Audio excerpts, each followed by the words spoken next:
Hello everyone and welcome back to another video.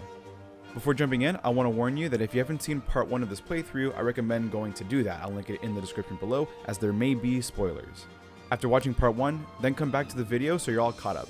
In this video, I continue my playthrough of the first Kingdom Hearts game. I've been playing through the original PS2 copy on my childhood PS2, which is why the resolution looks like dog water compared to what we're used to, but I wanted the authentic and nostalgic experience. In the last video, I played through the worlds of Wonderland, Olympus Coliseum, kind of, not really, and the annoying Deep Jungle, and locked away the worlds after defeating each of their respective bosses. At the time of editing this, I've completed everything up to Hollow Bastion, which means I've completed about less than a third of the game in part 1, so not too bad. We'll visit a few more worlds in this video, so there's a lot to see and a lot to do. Let's go ahead and jump into it, Kingdom Hearts.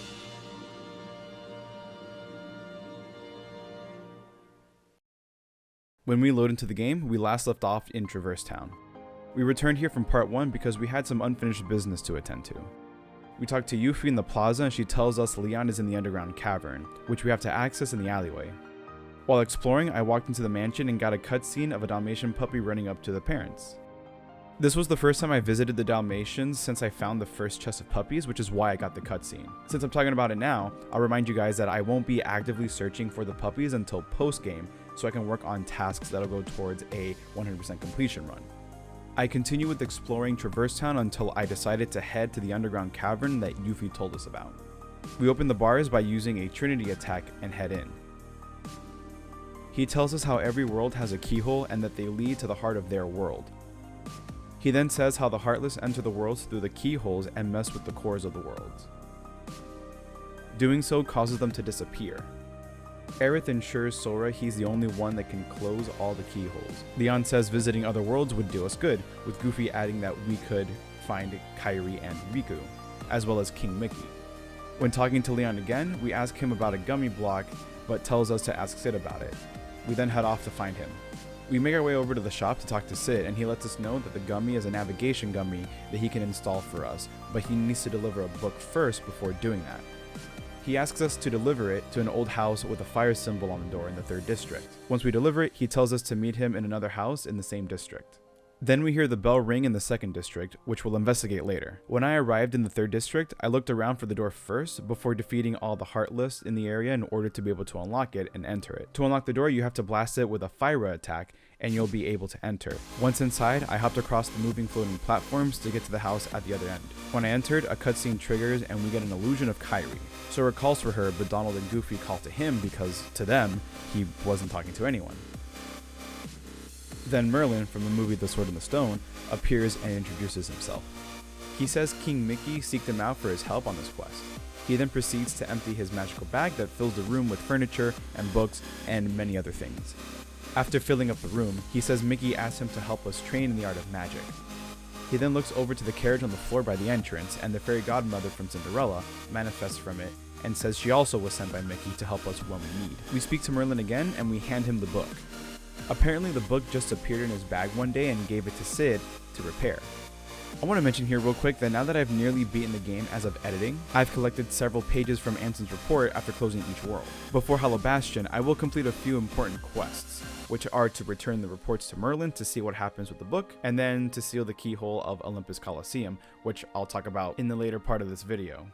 He then has us talk to the fairy godmother about the gem we received earlier from Leon, and it turned out to be a summon spell of Simba. Simba was turned into the gem when his world was destroyed. Fairy godmother explaining his strong heart turned him into the gem. She tells us that if we find more, to bring them to her, which up until at the time of editing I forgot about these, so I'll make sure to bring them to her before the end game. I then leave the house and head back to the 3rd district. We trigger a cutscene where we run into Riku for the first time since leaving the island. Sora asks where Kairi is, but Riku thought she ended up with Sora after the island. They've all been looking for each other since. During their conversation, Goofy mentions Sora is the Keyblade Master. Riku swipes it from Sora to check it out, but hands it right back. Sora offers Riku to join them, but when Donald said he can't come, Riku vanished. After the cutscene, we unlock the keyhole that gives us access to go between the 1st and 3rd district. In the 3rd district, I enter the house that Sid told us to visit after delivering the book. Inside, Sid tells us that Maleficent is in town, and she's been the one who's been causing all of the Heartless appearing in these worlds and destroying them. His world was destroyed 9 years ago, coming here with Leon and Yuffie. Leon tells us that Ansem was their leader and dedicated his life to studying the Heartless, and his report should tell us how to get rid of them. The game transitions to a cutscene outside of the house where we see Riku with Maleficent. Maleficent attempts to brainwash Riku into believing Sora replaced Riku as a friend, saying he values Donald and Goofy more. We cut back to the conversation inside the house, and Sid tells us he installed the gummy from earlier into our ship, and says if we find more to bring them to him. He also gives us a warp gummy, which I guess allows us to fast travel between worlds that are further apart from each other. Then Aerith and Yuffie bring up the bell that rang earlier, and Sid asks us to go ring it, 3 times specifically, to see what happens. I quickly headed over to the shop to see if I needed to go there first for anything, but we're greeted by not Sid. I spoke to him and I guess Sora said he looked familiar, but he assures us we're mistaken. So then I go outside and go to an NPC with the same character model and spoke to him, but he only talks about how people that live here are people that come from other destroyed worlds, so no mention of the guy in the shop, unfortunately. I thought I had something going on there with the NPC in the shop and the NPC out in the plaza, but I guess I didn't. I located Sid behind the shop and he tells us that he's actually in the gummy block business, so whenever we need gummy ship related things, he's our guy. Eventually I made my way over to the Gizmo shop where I had to step on 3 pressure plates that gave me access to a ladder that I couldn't climb earlier that would lead me to the bell tower on the roof. After dying a few times, I defeat the Heartless in the shop so I can focus on the pressure plates and headed outside to climb the ladder. I fought off more Heartless on the roof before using a Trinity move on the wood blocking off the bell. I rang it 3 times like Sid said, revealing the keyhole to traverse town at the fountain. Approaching the fountain triggers a cutscene to start our first major boss fight for this world. In the first phase of the fight, the goal is to just attack the robot until it comes down. This was the easier part of the fight though. For the second phase, the robot reassembles itself and is a bit tougher to beat this time, taking me a couple of attempts to beat it. In this phase of the fight, all you have to do then is destroy all the limbs and then the torso, and then you defeat the boss. I finally beat the boss and Sora seals the keyhole with the Keyblade, completing the story part of Traverse Town. We received a Navi G piece that we take to Sid, but apparently we need to find the other part of this piece. Despite that, however, I get on the ship anyway and head to another world. So then, what's the need of the gummy block I needed to find then? It might be for something else, but I'll worry about that later and come back to it when I can. Anyway, I plot a course to the wormhole to see where it goes, and after going through it, it puts us on the doorsteps of the next new world in our adventure, Agrabah from Aladdin. When arriving, we're greeted with a cutscene of Maleficent talking with Jafar. Jafar sent Heartless to go search for the keyhole while Iago flies in to tell Jafar he can't find Jasmine. Maleficent apparently needs her and the other princesses of Hearts to unlock the final keyhole, so Jafar sends Heartless to find her, but we see her hiding behind the food stand listening in on the conversation. Hello guys, Editor Zach here. I wanted to cut in and do something different in this section. In my original draft of the script, I had more detail as to what went on for this world, but due to wanting to keep this video a bit shorter and not bore you all, I'll rapid fire through the events of Agrabah so we have more time for the next world to visit. Okay. Whew, here it goes. I fight some Heartless, I climb a pole, I find Aladdin's home, I free Magic Carpet, I unlock something with this keyhole, I go to the alleyway, I find Jasmine, Jafar finds us, I fight more Heartless, I head to the desert, I fly on Magic Carpet to go deeper, Aladdin is sinking in sand, I fight more Heartless, Genie saves us, I go back to the city. Pause. I want to stop here and say something quickly about Genie. In this game, he's voiced by Dan Castellaneta, the voice of Homer Simpson. He also voiced Genie in the Aladdin sequel, The Return of Jafar. I think he does a pretty great job of trying to mimic Robin Williams. People apparently didn't like that Robin Williams didn't voice him in the second movie, and the movie didn't make a lot of money. But the producers got Williams back for the third movie. I personally liked what Dan tried doing with the character, and he even returned for Kingdom Hearts 2, so I look forward to seeing what he does when I get there. Alright, now back to the rapid fire. I fight more Heartless, I climb buildings, I find another keyhole, I find Jafar and Jasmine, Jasmine falls in a pot, I fight the pot scorpion and win, I go back to the desert, I fight the Cave of Wonders and win, I enter the Cave of Wonders, I destroy a column, I enter the door, the column blocked, I fight flying Jafar and win, he falls down a hole, he's a genie now, I hit a bird, I get the lamp back, Jafar goes poof, Jasmine disappears, I seal the keyhole, the cave caves, I fly, I dodge, I escape, and finally we make it back to Agrabah. We fly back to Aladdin's home and Aladdin is worried about Jasmine's whereabouts, but most likely she was taken by Maleficent, just like Alice was. Genie gives Aladdin the idea of using his last wish to bring her back, but instead Aladdin wishes for Genie's freedom. The next cutscene we get is back at the villain's lair. Since Riku brought Jasmine to Maleficent, she grants his wish of being able to get to her, but says his vessel is waiting. Then that's when Captain Hook walks in, hinting at there will be some pretty big stuff happening in his world. but that'll be for later. Riku then questions why Maleficent is doing all of this for him and what the catch is. Maleficent ensures there's no catch, that Riku is like a son to her and only wants him to be happy. When he doubts her, she reminds him that she held up her end of the bargain so far, but he turns around and walks away without a word. Back in Agrabah, Aladdin teaches us that the genie summoned, we obtain the 3 wishes Keyblade, and we learn the Green Trinity.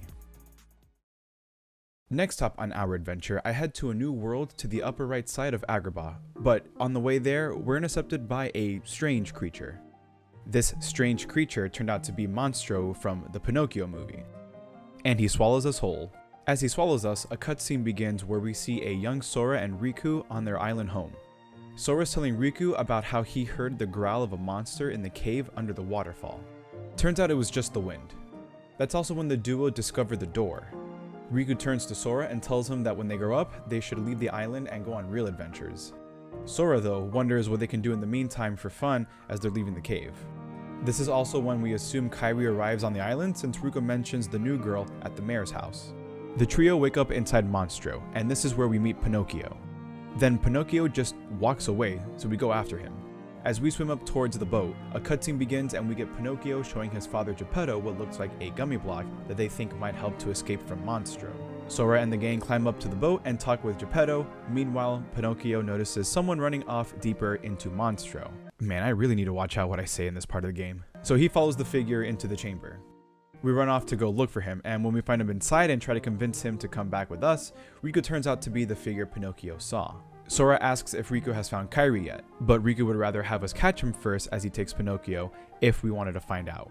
We chase them down deeper into the chambers of Monstro. This area is very maze-like with rooms intersecting each other, so it was a bit confusing trying to figure out which way to go. After figuring out the path and getting to where I need to go, we get some dialogue between Riku and Maleficent. During the exchange, Maleficent warns Riku to beware the darkness in his heart because the Heartless can prey upon it. We then catch up to Riku, and during their exchange, Sora questions what Riku is doing and why he's acting the way he is. Riku then makes Sora feel like him running around with the Keyblade makes him feel, from my interpretation, above all, when we really know it's not the case. But I guess that's the power of manipulation. We hear Pinocchio scream, so we go after him to see what's going on. In the next room, we see Pinocchio is trapped inside a parasite cage. We team up with Riku to defeat it to free Pinocchio. It spits Pinocchio down a hole, so we jump in to see where it goes. It leads back down to the boat, oddly enough, and we see Geppetto calling out for Pinocchio, who's in Riku's possession. He says he has unfinished business with Pinocchio as he could use his heart to help someone who lost theirs, alluding to Kairi. Riku runs off, and this time we enter the upper chamber above the initial chamber we entered earlier. Making our way through these rooms, we get to the stomach of Monstro. A cutscene begins and Pinocchio is lying on the floor. Riku says Pinocchio's heart may hold the key to helping Kairi, as a heart that was lost to the Heartless. Riku tries to convince Sora that they can team up to save her, but Sora prepares to fight Riku instead. Jiminy runs over to Pinocchio to check on him, feeling weak and telling Jimmy he's not going to make it, but then suddenly he glows and he's all better now. At this point, I'm not entirely sure what happened, but I'm hoping it'll be explained at some point. Then a parasite cage drops down from above, Riku disappears, and we're left to fight it. I made several attempts to try to fight this thing, but it proved too difficult for me, so eventually I left out of here and went on to another world. I plan on returning when I'm better prepared because where I'm at in terms of level and power, it isn't enough to fight this thing. I left Monstro and headed to another unvisited world, Atlantica, the home of Ariel and the gang from The Little Mermaid. After a quick tutorial from Ariel on how to swim, we make our way through some of these areas, following the trident markers on the cliffs and making our way to the palace. This is where we meet Ariel's father, King Triton. When asking the gang what they're here for, Goofy mentions the keyhole, but Triton snaps and says there's no such thing. He orders Ariel not to leave the palace, but she swims off anyway. After we've left, Sebastian asks Triton about the keyhole, and the way he responds tells us he may know a little something about it. Triton then asks Sebastian to report on Ursula. Ursula seems to be up to no good. I think it's safe to assume where this is going. In the meantime, we make our way over to Ariel's grotto. She shows us around, then the camera focuses on a trident-shaped symbol. Ariel then says she wants to go out and look for the keyhole. When we talk to Flounder, he tells us there's a sea creature that could help us swim against the current, hinting that we'll need to utilize that at some point. And then as we're leaving, Ursula's eels show up in the grotto. Then we get a cutscene of a plotting Ursula. I made an attempt to grab onto the dolphin that was right outside the grotto, but it didn't do anything or go anywhere special. I tried to defeat all of the Heartless in the area in hopes that maybe something would happen when I do grab on again, but nothing. Over in the next area, however, there was another dolphin, so I grabbed onto that one, avoiding any enemies, and this time it ended up being where I needed to go. The dolphin swam against one of the currents in the lower part of the bigger area and dropped us off at the sunken ship. When we enter the ship, we get a tiny cutscene with the shadow lurking around. Inside the ship, we swam up to the chests, and out of nowhere the shark breaks through the glass. Opening one of the chests reveals a crystal trident, the same size and shape as the trident symbol in Ariel's grotto. We head back outside and fight off the shark. After defeating it, I swam around to see if there was anything else in the area to discover. I came across this giant boulder with some kind of carving of a creature on it. Initially, I thought I was interacting with the boulder itself, but then later realized I was interacting with an object that was behind a piece of the ship. I couldn't figure out what I needed to do, so I continued with the game to see if maybe I can do something with it later. I headed back to Ariel's grotto and placed the crystal trident in the slot. Trident comes in and sees we place the crystal and goes on to destroy it. Ariel gets upset and swims off, and we're left to talk with Trident alone. He knew the whole time we were the key bearer. He tells us that we shouldn't meddle with other worlds and that we have violated that principle. He swims off, and then we get a cutscene of Ariel. Ursula's eels appear, and then Ursula herself, to show pity as a way to lure her to her lair, as she promises to grant Ariel her wishes. Ursula only asks for Ariel to give her Triton's trident in return. We make our way back to the palace, and we get a cutscene where Ursula has the trident in her possession. When she says she wants to open up the keyhole, her eels inform her that the keyhole isn't here. As we approach her, she disappears. We go off to find her, and Ariel stops us to tell us that she wants to come with us. Trident tells us that to defeat her, we have to destroy her cauldron. We make a beeline for the sunken ship area where we fight off the shark once again, and after defeating it, I swam up to the thing that I couldn't interact with earlier to see if maybe something would happen this time. And Sebastian comes to push the button behind the ship. We swim through where the boulder was to enter the Den of Tides, find a safe point, and head to fight off Ursula in her lair. Like Triton said earlier, the goal is to destroy the cauldron to defeat her. Long story short, I had to look up a guide on how to do this fight because I wasn't damaging the cauldron some of the time. Turns out the color the cauldron turns matches the kind of magic you need to use on it. Red for fire, blue for blizzard, etc. You have to hit it several times in order to get it damaged enough, so you use up your magic pretty quickly. You have to fight the eels in order to build up the magic, but they can be pretty hard to fight. This was another difficult fight to say the least, dying at least 20 times, but as always, I managed to finally win. I lost the part of the recording where I delivered the final blow to defeat Ursula, but when I do, she flees and we learn the ability to swim against currents. By the way, anyone else notice that she has 6 arms instead of 8? I guess her human arms count as the other 2, but I can't remember from the movie if she has the same design. To start the next phase of the fight, I have to swim against the current that we've had to swim through a couple of times already on the dolphin in order to get to Ursula. This time around, she's huge, but this is a more straightforward fight where all we have to do is go up to her face and attack her while avoiding her attacks. By accident, I removed the ability to see the health of enemies in order to improve other attributes of mine, so throughout the fight I wasn't sure when I would eventually defeat her until it happened. Using our faster swimming ability to avoid being eaten by her and dodging lightning strikes, I beat her, she evaporates into a cloud of ink, and I retrieve the trident to return to Triton. He tells us his trident can also be used to reveal the keyhole. We return to Ariel's grotto, where Ariel places the trident over the symbol from earlier to reveal a keyhole, and Sora seals it shut, finishing the main story elements of Atlantica. After completing Atlantica, I figured I could try giving the monster section another go. Since I never thought to use the health restore magic, it seemed like having it for this fight could help me last a little longer. My strategy for this fight, based on a couple of videos I saw, will be to stay behind the parasite cage to avoid its attacks when necessary, and get on its side just enough that I can deal damage and avoid most attacks if it tried to attack. Thankfully that strategy worked, along with healing every now and then, earning me the victory and finishing off this part of the game. A cutscene plays and we get Riku standing over Kairi's heartless body in what looks like the Jolly Roger. Maleficent appears and provides a solution of sorts to Riku, to gather the 7 Princesses of Heart to open up the door that holds untold wisdom. Then Maleficent grants Riku the power to control the Heartless. We cut back to Monstro, who sneezes us out of his body. We were launched back into space, and Pinocchio, Geppetto, and Jiminy were launched who knows where. The next world I decide to travel to on my adventure is Halloween Town from The Nightmare Before Christmas. Approaching the square in the town, a cutscene triggers where the mayor introduces Jack Skellington. They're preparing for Halloween, and it appears the Ghost Heartless were turned into robots? ? Jack seems to not be a fan of their movements, so he decides to go see the doctor to consult, so we follow. Jack concludes that the Heartless need a heart, and asks the doctor to make one. but they need a key for the container. Sora steps in and unlocks the key for them. When Jack thanks him, Sora asks what the Heartless are doing here. He tells Sora they only appeared recently and wanted to use them to dance in the Halloween celebrations, but can't figure out their guidance system, which is why his solution is to give them hearts. The Doctor attempts to use the ingredients he has to see if they work on the Heartless, but it fails. Then we hear Sally, and the Doctor says we can use her memory to add to the other ingredients. When we head back outside, the mayor informs us that the Heartless are out of control, and Jack thinks the experiment that they just conducted had something to do with it. We head to the graveyard to find Sally, but we run into Zero, and he finds her for us. We tell Sally we need her memory, so she gives us Forget-Me-Not, which I guess is a type of flower. As we leave, the 3 little annoying kids pop out of the casket and say they'll go tell Oogie Boogie about the heart Jack is making.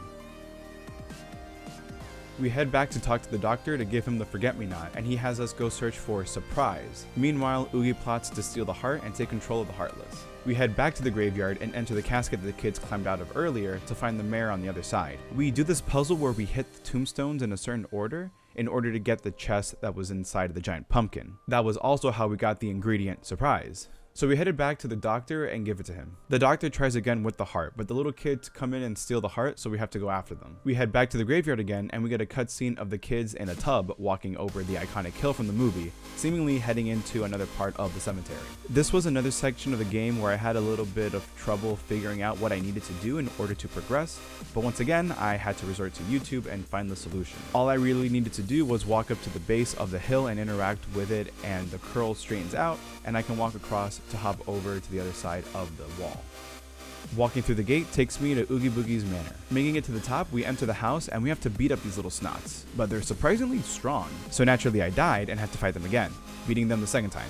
The next thing that we have to do here is to pull this lever, which I can't remember what it does honestly, by jumping up and hitting it. I should probably pay a little bit more attention to the dialogue in this game. If I had to guess, I think the lever was to unlock the door that I eventually have to go through in order to fight Oogie Boogie. We head to the bottom of the tree to find the door to Oogie Boogie's boss fight. It's a giant roulette style kind of fight. Each roll of the dice triggers a specific kind of obstacle or enemy I need to avoid or fight. After each of those, I then have a chance to fight Oogie briefly, so I need to make the hits count. This was surprisingly the easiest fight so far in this game, as I didn't get damaged too much, only when I went up to fight Oogie. However, I did die once, no surprise there, but only once thankfully, and it was right when I was just a couple of hits away from defeating Oogie. I then won the second time around with ease. When we defeat Oogie, his sack body tears and all the bugs crawl out of him, and all that's left is just the sack. Jack then realizes the heart Oogie stole was a failure. We obtain the Holy Circlet and another page from Ansem's report. When we exit the room, the fight isn't over yet. As with every major boss fight, we now enter phase 2. Oogie grows huge and fuses with his manor, which is actually a pretty cool design. All we have to do is destroy several of these dark orbs scattered around the manor to defeat Oogie once and for all, while avoiding enemies and fire blasts from the giant lantern. I die once, again because what's new, while trying to find the orbs. I finally reached the last orb I needed in order to win, and Oogie crumbles to dust, revealing a giant keyhole on the ground. Sora seals it to complete the main story for Halloween Town, and we return to the Doctor's lab.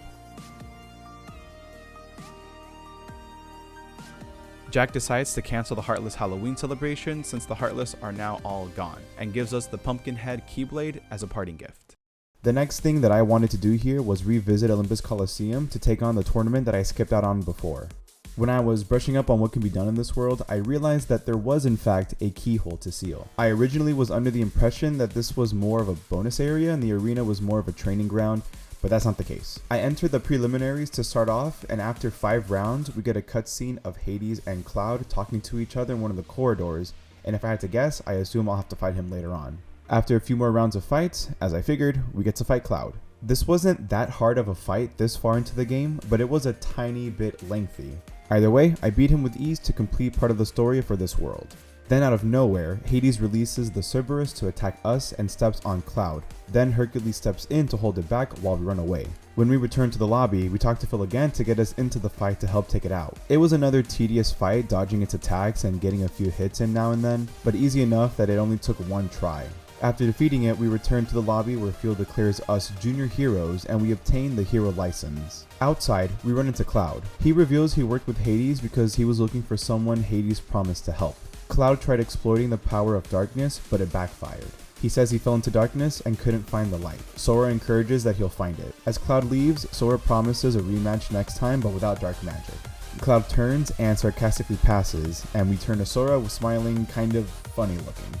As we leave out the gate, a cutscene begins with Hades talking to himself. He's frustrated about the events that unfolded earlier. Then Maleficent appears to make a sassy remark, and then leaves.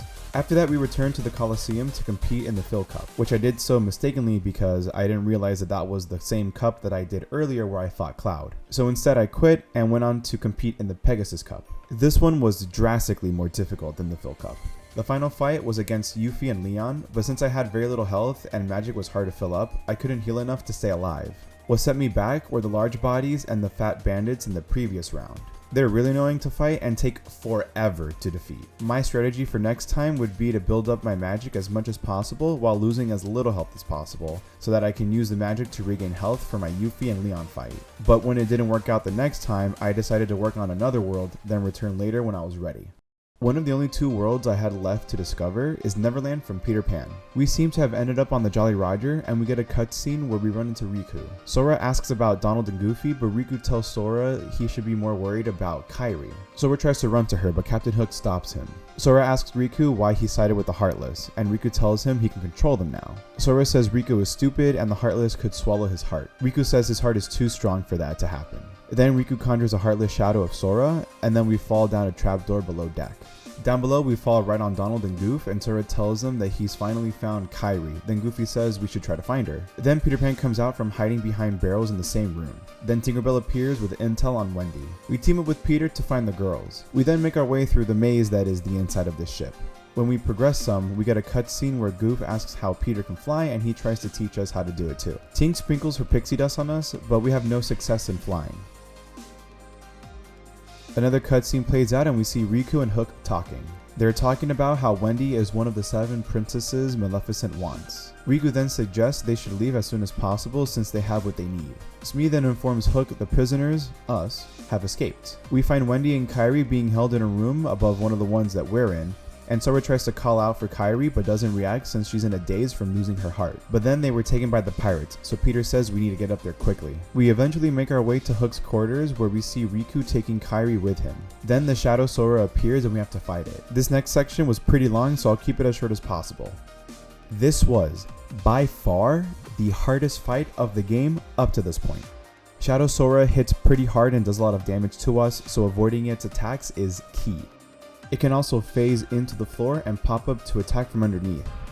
And it can split into 3, 2 of which are decoys and disappear after 1 hit. I died probably 20 plus times attempting this fight. Towards the last few attempts, I changed Keyblades to the Crab Claw since it raises HP, enhances magic, and deals more damage than the Kingdom Key.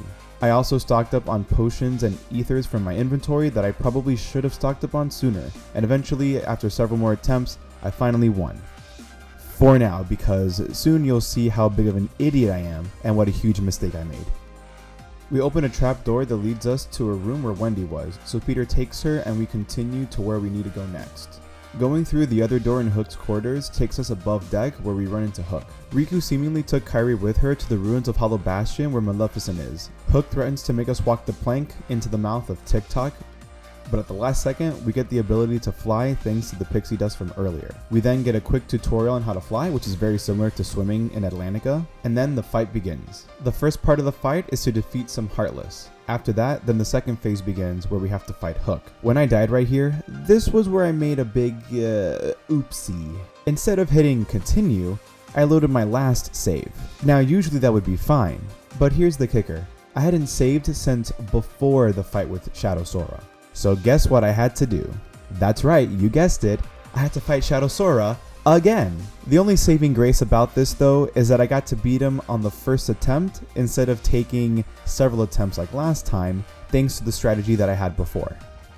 Then I was able to get back to fighting Hook again in the next segment. To then continue where I left off in the second phase, Hook was a pretty difficult boss, but not as bad as Shadow Sora. Hook seemingly has the ability to fly, though I can't really tell, and he can also hit pretty hard. I died a handful of times before strategizing to avoid Hook when I could to defeat any Heartless that could cause issues, then focus on Hook when it was just him and dodge and heal when possible. This strategy proved to be pretty effective and I beat Hook. He falls into the water and gets chased by TikTok.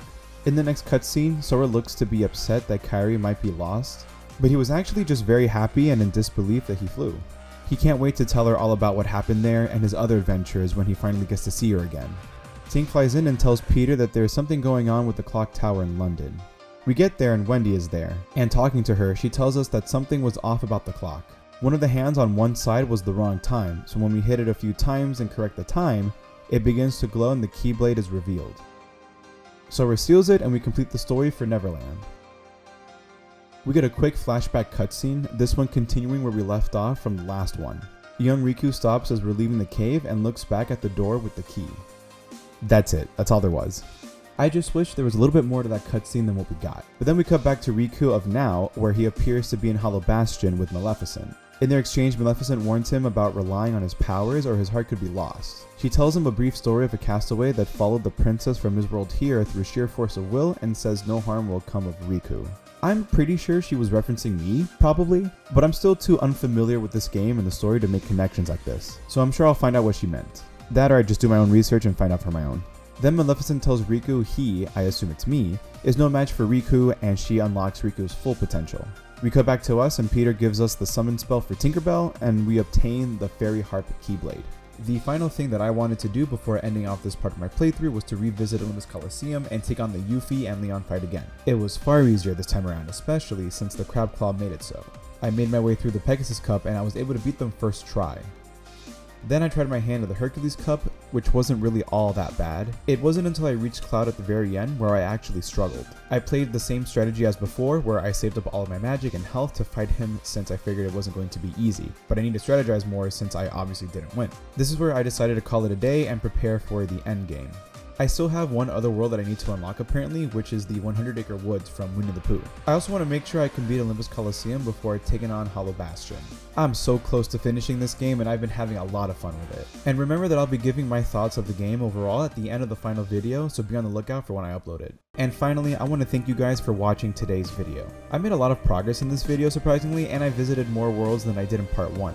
I figured I'd try to get a lot more in this one than the first video so I can make this video a little longer. I do, however, think I can make the videos shorter while covering all the big moments in any playthrough I do moving forward. That's the thing when you're starting out making videos like this for the first time, you learn from the flaws and from your mistakes, and you can only make better videos from that point on. Or at least that's the hope anyway. Don't forget to give this video a like if you enjoyed it, as it helps with YouTube's algorithm, and consider subscribing if you want to see future playthroughs. And I look forward to having you guys see the conclusion to this game. At the time of editing this and recording this, I haven't picked up the game at all since I recorded the playthrough way back maybe about a month ago. So I'll pick it back up soon and put this game to rest. That said, I'll see you guys in the next one.